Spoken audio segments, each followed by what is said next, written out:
Bom dia, boa tarde, boa noite, pessoal do primeiro ano, sejam bem-vindos para mais uma aula de Química.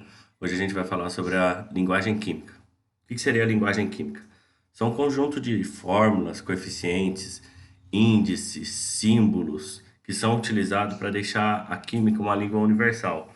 Ou seja, em qualquer lugar do mundo, essa linguagem química vai ser a mesma, assim como a linguagem matemática. Quando a gente vê o sinal de igual, ele vai ser tanto na língua portuguesa, na língua inglesa e nas outras demais. A linguagem química também vai ser uma sequência de fórmulas e símbolos que são utilizados em qualquer língua, em qualquer lugar do mundo. Então vamos lá. Elemento químico é o conjunto de átomos que tem o mesmo número atômico, ou seja, são átomos idênticos entre si.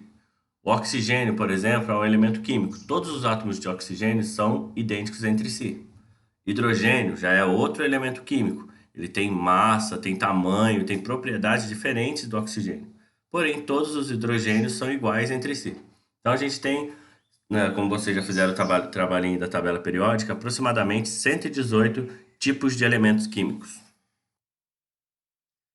Todo elemento químico ele vai receber um nome e vai receber um símbolo. Quando começaram a se descobrir os elementos químicos lá depois de Dalton, começou a se ter uma grande discussão sobre qual deveriam ser os símbolos e os nomes desses elementos. Os pesquisadores de vários países começaram a nomear e a dar símbolos, cada um com a sua língua e cada um diferente do outro, o que fazia com que muitas vezes artigos fossem publicados do mesmo elemento. Hoje em dia, naquela época já fizeram uma primeira conversão, uma primeiro grupo de químicos lá e eles resolveram criar uma metodologia para criar o nome e o símbolo dos elementos químicos. Como é que ficou decidido? O nome do elemento químico tem que ser dado em latim. Latim é uma língua que já era morta. O que significa isso? Nenhum país do mundo fala língua latina. Então o nome do elemento químico tem que ser dado em latim. O símbolo vai ser sempre a primeira letra do seu nome, maiúscula. Se já existia um elemento com essa primeira letra maiúscula, utiliza-se uma segunda, agora minúscula. Por exemplo aqui, oxigênio. O símbolo do oxigênio é O. Oxigênio em latim é oxigênio. A nossa língua portuguesa ela é uma língua derivada do latim. Por isso, muitas das vezes, o nome em português acaba sendo a primeira letra do símbolo também. O iodo, o I, carbono, C, nitrogênio, N. O sódio, em latim, é natrium. Aí teria que ser a letra N de novo. Só que já tinha nitrogênio, já tinha sido descoberto, já se usava o N para o nitrogênio. Então usa a primeira junto com a segunda, só que agora a segunda tá minúscula. Potássio, aqui ó, que é cálium, vai ser a letra K. A prata vai ser o AG. O ouro, por isso que é AU, o símbolo do ouro, que é de aurum.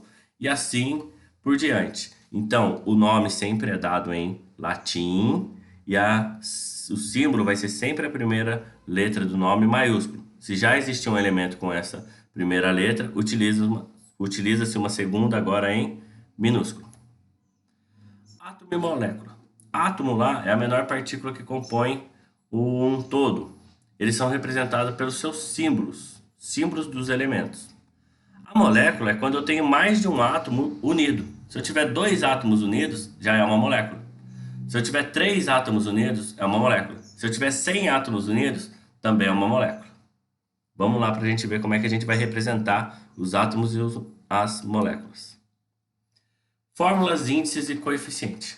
A fórmula é a representação escrita de uma molécula. É como que eu vou representar na hora de escrever a molécula de gás oxigênio, a molécula de água e assim por diante. As fórmulas elas são compostas pelos símbolos dos elementos, por índices e por coeficientes.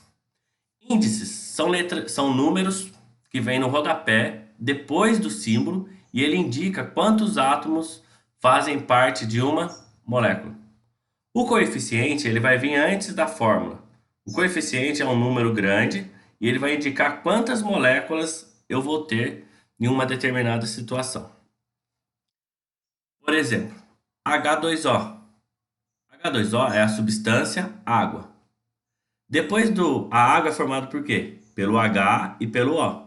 pelo hidrogênio e pelo oxigênio. Depois da letra H, eu tenho 2 aqui. Significa que eu tenho 2 átomos de hidrogênio. Depois da letra O, tem alguma coisa aqui embaixo? Não. Então, é um átomo de oxigênio. Então, substância água com uma molécula de água, porque não tem nenhum número aqui na frente, que apresenta 2 átomos de hidrogênio, que é esse 2 aqui pequenininho, e um átomo de oxigênio, que é só o O que está representado aqui. Nesse segundo exemplo, eu tenho 3 aqui na frente. Quando eu tenho 3, ele vai representar que eu tenho 3 moléculas de água. Então, a substância é a água, eu tenho 3 moléculas de água, na qual cada molécula apresenta 2 átomos de hidrogênio e um de oxigênio. Outro exemplo aqui, ó, amônia, NH3. Depois do N não tem nada, então é um átomo de nitrogênio e 3 átomos de hidrogênio. A glicose, 7C6H12O6. O 7 aqui indica que eu tenho 7 moléculas de glicose.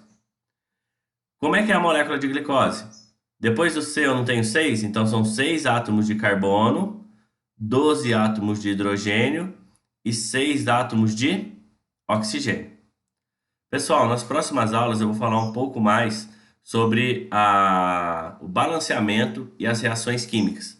Por enquanto, o que eu quero que vocês aprendam é a representar. A atividade de vocês vão ter o símbolo de uma substância lá e vocês vão ter que fazer igual eu fiz aqui, ó. Representar ela de uma maneira escrita. O que você consegue ler quando você vê H2O? Substância água, uma molécula de água que apresenta 2 átomos de hidrogênio e um átomo de oxigênio. Então, eu vou deixar um exemplo também anexo lá na atividade. Após assistir essa aula, já tentem fazer a atividade. Fiquem com Deus, até a próxima aula. Obrigado.